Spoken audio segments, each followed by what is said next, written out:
Londres. British political culture used to be defined by a sense of orderliness. We were regarded overseas as a people who valued civility, people who said please and thank you, people who queued in an uncomplaining way, people whose police didn't even have to carry weapons. The gentleness of English civilization, wrote George Orwell, is its defining characteristic.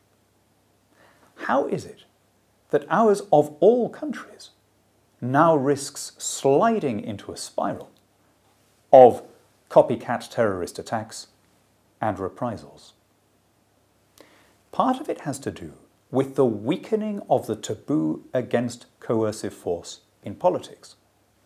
One of the things that we used to think set us aside from more excitable countries is an absolute refusal to tolerate street violence, mobs, putschs, or other forms of political aggression. But I think that that taboo has been weakened in recent years. It's weakened whenever a mob of students prevents a speaker from addressing a university. It's weakened when an angry crowd can force its way into a council office bent on violence and be reported in every TV news bulletin as the expression of legitimate grievances from local people.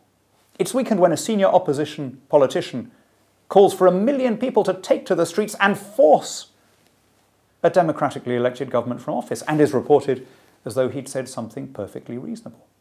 Now, in every one of these cases, the justification is the same. It's always portrayed as oppressed or underprivileged people punching up rather than down. In other words, using violence against their oppressors. As the cult leftist philosopher Slavoj Žižek puts it, violence from oppressed populations is always legitimate, and the question to use it is simply one of strategy. But think where we end up once we start down that road.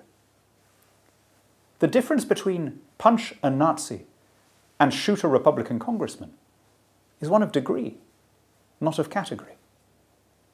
If you think that it's acceptable to vandalize the property of a corporation of which you disapprove, or to throw paint over a politician that you dislike, or to force the UKIP leader to take refuge in a pub, then the only difference between you and the murderer outside Finsbury Mosque is one of degree. You have allowed the principle that violence in politics is sometimes justified. And as Zizek puts it, the rest is simply a question of strategy.